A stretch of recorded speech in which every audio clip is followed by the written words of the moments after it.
Hey guys, Dan here.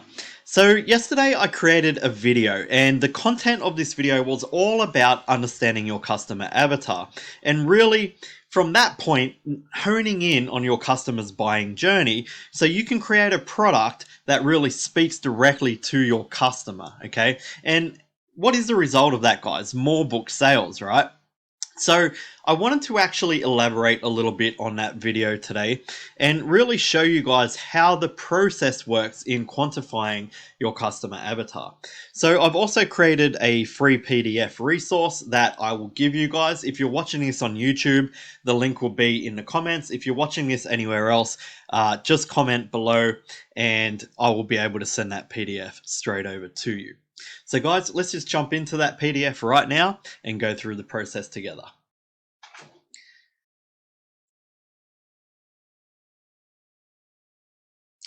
So guys, this is actually the video I was talking about first off, where we talk about the customer buying journey. It's right here on my YouTube channel. My YouTube channel is Dan Pye. If you're not already a subscriber, please jump on over and subscribe. Okay, so this is the free PDF resource that I've created for you guys, and it's titled How to Identify Your Customer Avatar Market. Okay, so this is a book marketing training. And if you don't know already, guys, my company is called Period Time Publishing. Okay, so in page number 1 of this resource, you'll see how to identify your customer avatar.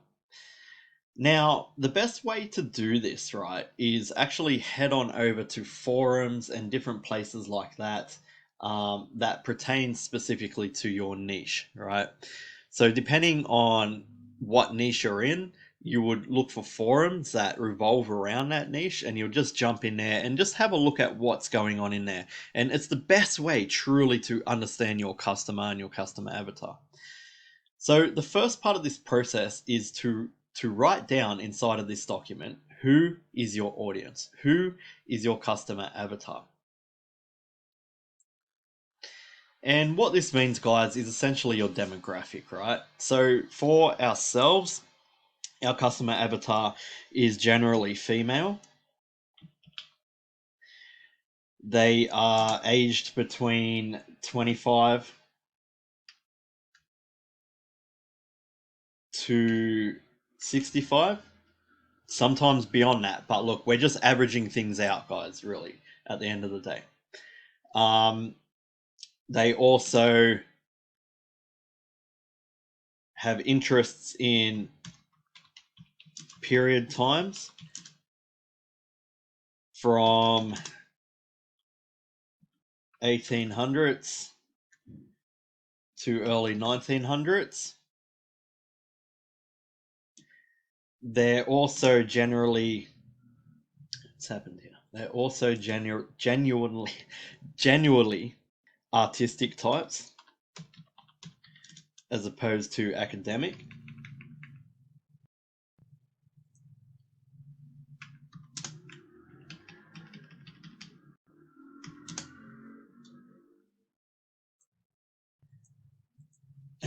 They come from predominantly the USA, also the UK, Canada,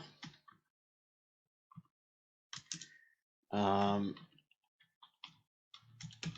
Australia. Now, guys, there's a lot more involved in honing out our customer avatar, right? And we have a big list of who our customer actually is. But then when you get that list and you have it in sort of like a point form, then what you want to do is really simplify that list, right? And really knuckle it down to one small paragraph of who your customer actually is. Now, we've already done this and we have documents, but this is what this stage is all about, guys. You need to jump into forums and really do some hardcore research on your customer in that specific niche. Put it into point form and then knuckle it down into one single paragraph that explains who your customer is intensely, right down to, you know, when they usually wake up in the morning. And like, there's just, you really need to get this part right. Okay, guys. So that's what you want to put into this section. Once you've done that, you might use a Word document to do this research, but once you've got that singular paragraph, you want to paste that in here. So the next step is what you need. What are your needs, right? So this is not about your customer. So what do you need to get out of this relationship between yourself and your customer? So some of these things might include expression of authority. So what that means is just expressing that you understand your niche, right? Your book expresses authority in the position that it is inside of your marketplace. Okay, obviously the obvious ones, guys, like sales, right? More money, more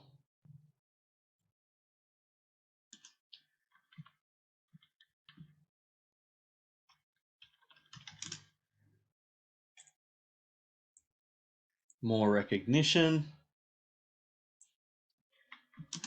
At the end of the day, it's what you want to get out of the relationship with your customer, because it's important that we really hone in on what your customer is, what your customer needs, and what you need in return for building that relationship with your customer, right? If you don't understand these things intently, then it's extremely difficult to serve your customer and also get what you need out of that relationship.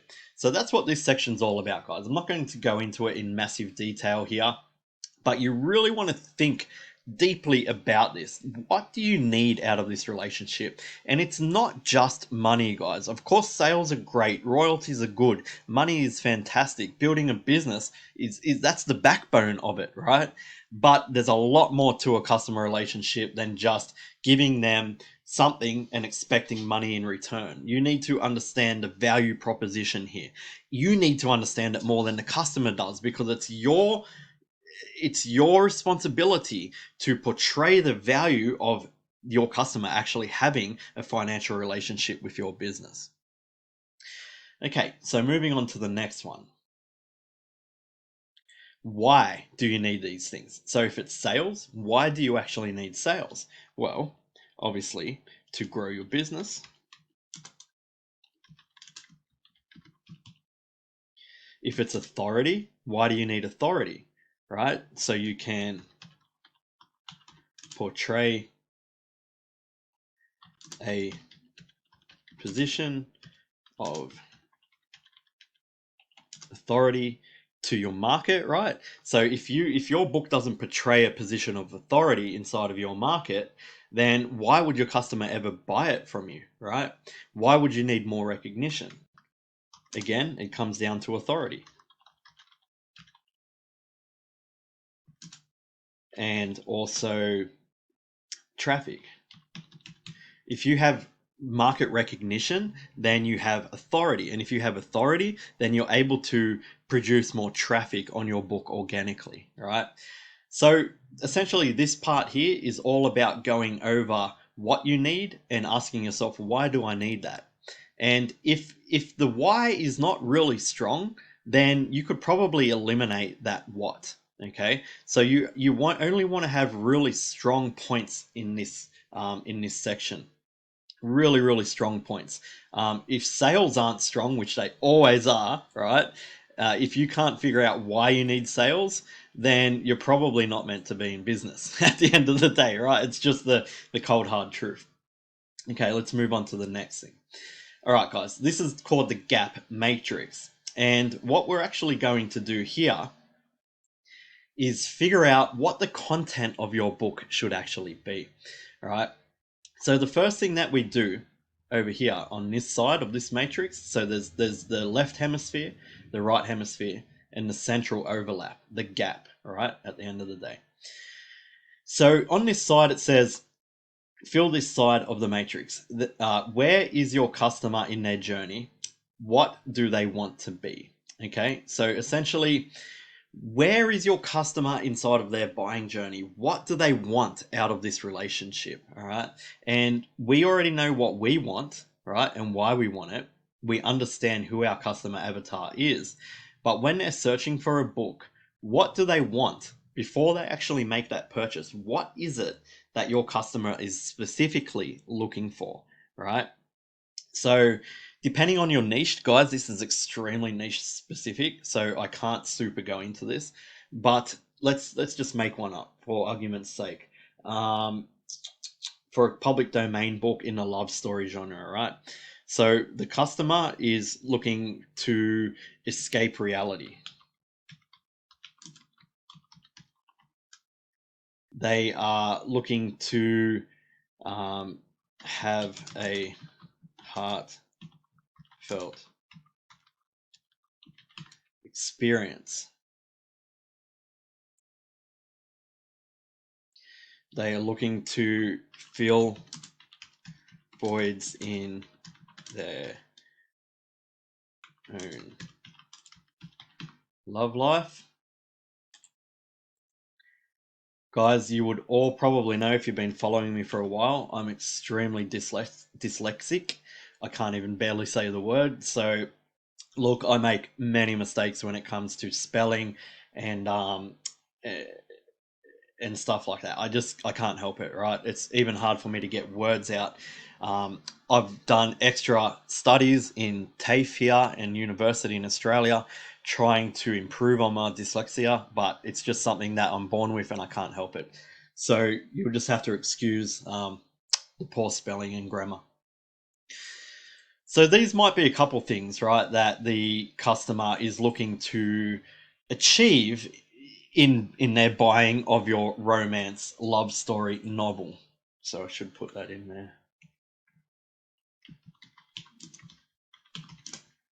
Okay.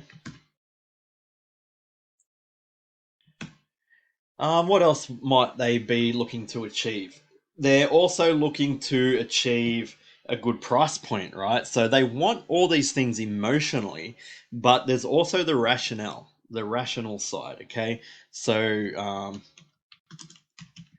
they don't want to pay too much to achieve a heartfelt experience or to escape their reality. They don't want to pay too much to fill the void in their own love life through this novel at this point in time in their experience, right? In their human experience as they're traveling through life. They also want a quality experience.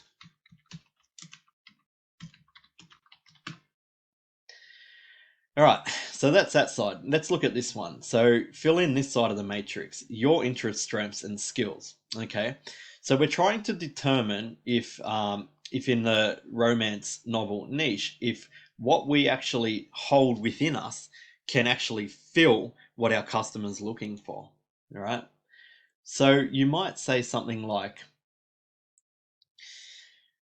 um, that you have a successful marriage for the past 20 years, right? There's the dyslexia again. You might say that you have um,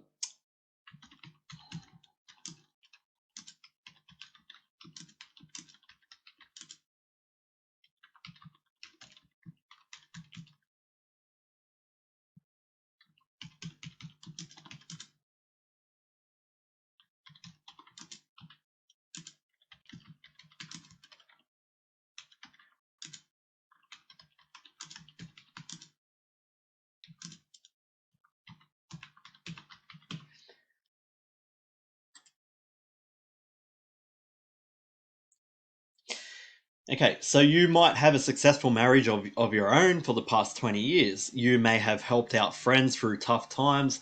You may have skills to write the outline of a romance novel based off your own experiences during life or other books that you've read, or just, life experience are the best ones because you can draw from them and they're always at the forefront of your memory in your memory retention palace. Okay, so life experiences are really good, right? So now what we're looking for here, guys, is the overlap between these two. So the customer wants to escape reality and have a heartfelt experience, right?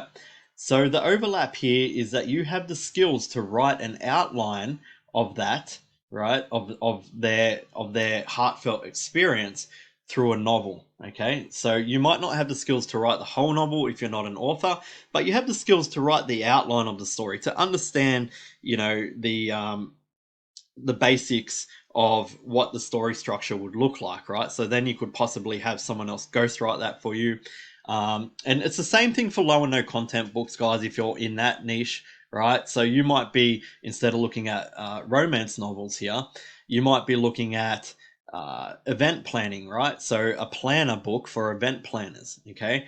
And you're asking yourself, what does the experience of my customer, what experience do they want in an event planning planner book, right? And then you're going to look at what skills, interests, and strengths you have in that space. And then again, just looking at the overlap, like you have this skill to write the outline and they want this heartfelt experience, right? You also have business skills, where this might translate into price point, right?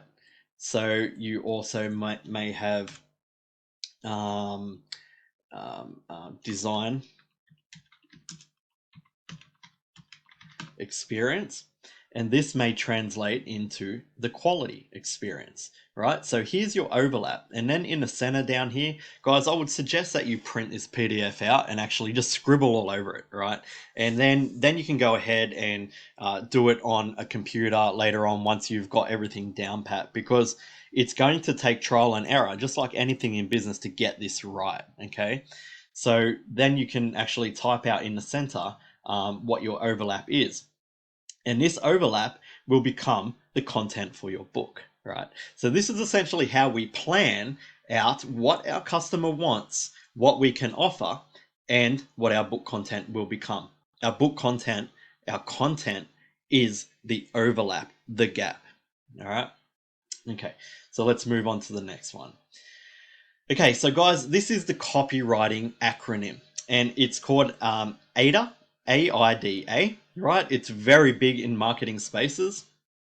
And what this is actually going to do is to help you understand your copy, because your copy is what actually sells the books, and your copy is essentially your title, your subtitle, and your description, right? And Amazon A+ content if you're using that system. So let's have a look at this.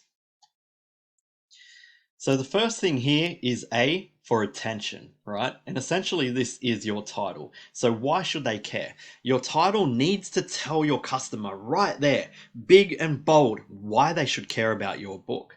Now, it should be very easy to come up with a title that tells your customer why they should care, because you know who they are, right? You know your audience, you know the customer avatar extremely well. You've done your research up here, right? Then you've understood what that customer avatar wants, and you've understood what skills you have that overlap, which will become your book content.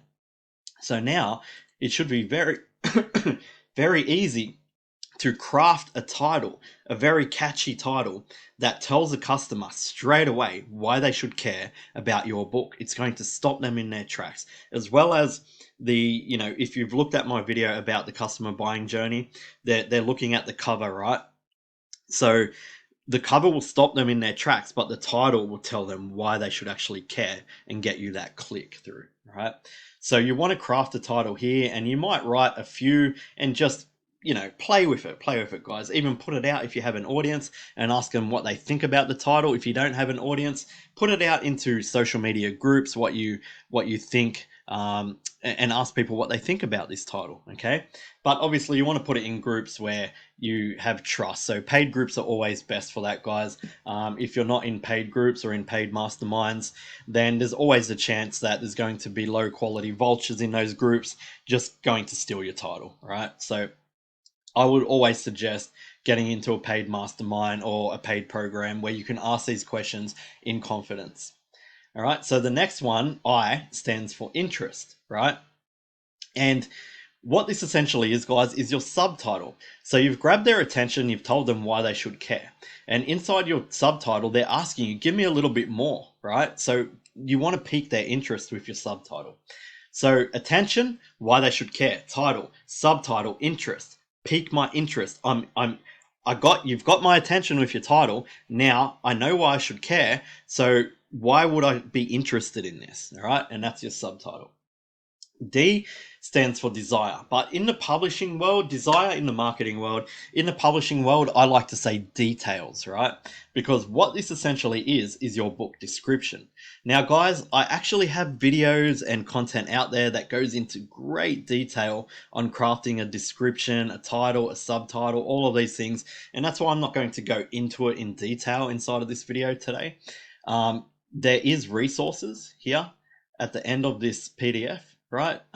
Where it's got here, writing a book description, okay? And that links to one of my videos. So you want to help them understand the book. This is your description, essentially. And the last one is A for action. Now, guys, this is arguably the most important part, right? If you've done everything else on point, you've got it honed in and squared away up to this point, right? The call to action should actually tell them specifically how to take the action of purchasing your book, right? That's why I say here, make it concise. Make it concise, guys. And this will be in the bottom of your description. So this is essentially, again, guys, the copywriting aspect of the customer buying journey. Now you have your avatar squared away. You want to craft a title that, you know, grabs their attention, and you want to pique their interest with your subtitle.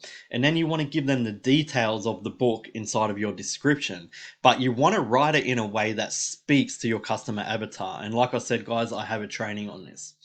And then right at the very end of your description, you want to have a very clear and concise call to action that literally takes your customer by the hand and shows them how to buy your book, right? But ensure that you don't break any Amazon policies with your call to action. Amazon does have policy around this, so just do a Google search to find out what their policy is there. Now, guys, the last part of the process is actually the cover, right? Because I always write my descriptions and everything first, so I totally understand my customer. I totally understand the buying journey. I completely understand the description and what the book and everything about the book is about, right? I understand the call to action. Only then will I actually craft my cover. Now, covers are extremely easy to do. A lot of people struggle with this, and I've never really understood why, because they're really easy to do. There's so many examples of great covers out there, and it's so easy to just do an Amazon search in your niche and have a look at all of the covers that are actually making sales, right? So essentially here, guys, we're doing a bit of a recap. We want to know who our audience is again. So we go back to page 1 and we grab this part here. Who is our audience? It should be one single paragraph, right, by this stage. And we're going to paste that in here. And then the gap, your book, right? So the gap here, the overlap, we're going to paste that in here. Just so we have it right there in front of us and we understand, okay, this is our audience, this is the gap and what my book is about. Right, we've already got our description and everything written and on point, and in our minds we understand our book completely and totally. We understand our market, we understand our customer, we understand our book. We've got all our copyright done, we've got our title, everything's squared away.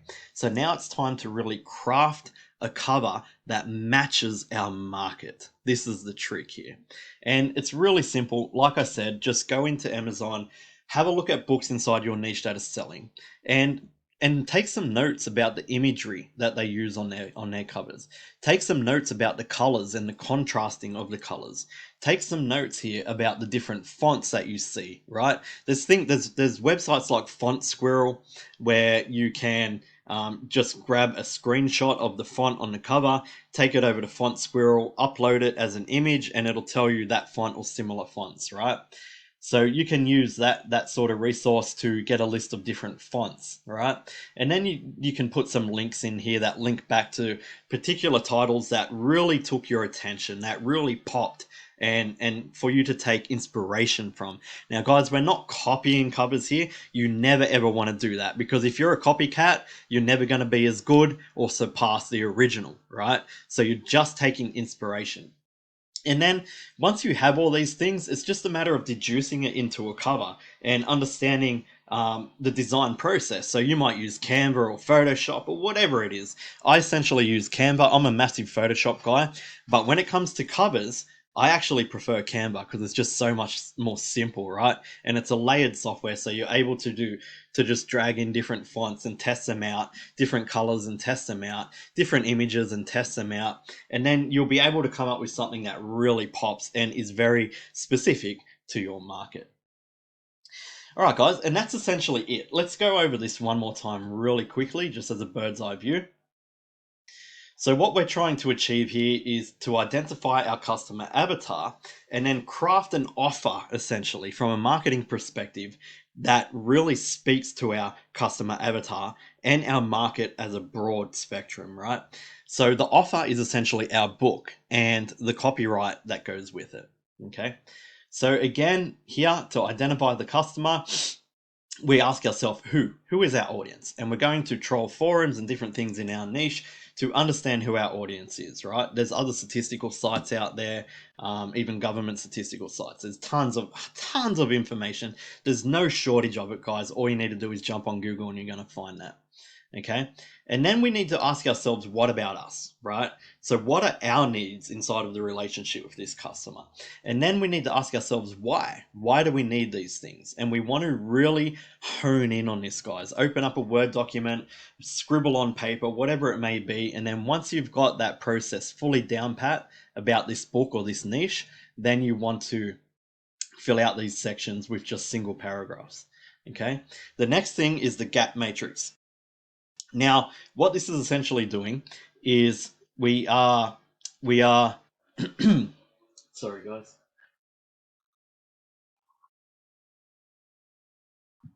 Okay, we are trying to figure out what our customer wants, right? When they go on their buying journey, what do they want out of this buying journey? It's not just all about price, right? It's not just all about beautiful design. There's actually a desire behind their need to go and buy that book. And that's what we're really trying to knuckle down on here, right?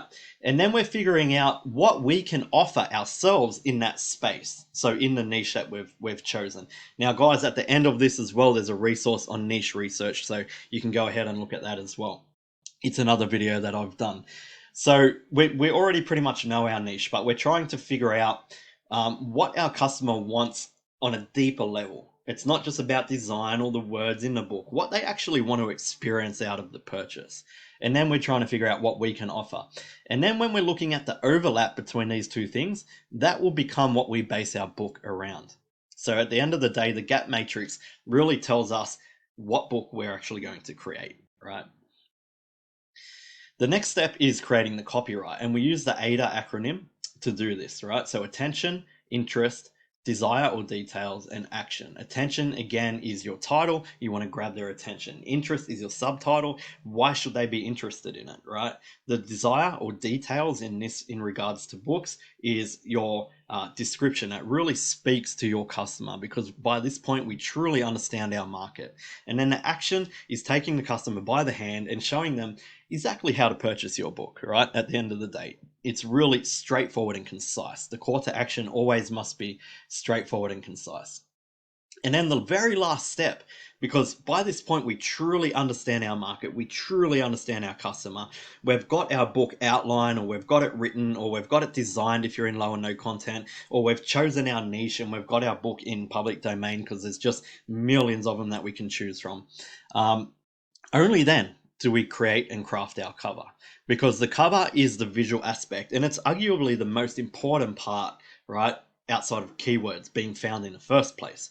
So the cover will essentially ensure that your customer stops the scroll. And stopping the scroll is so hard these days, guys. So it's very important that we do all of this stuff first, so we understand our customer.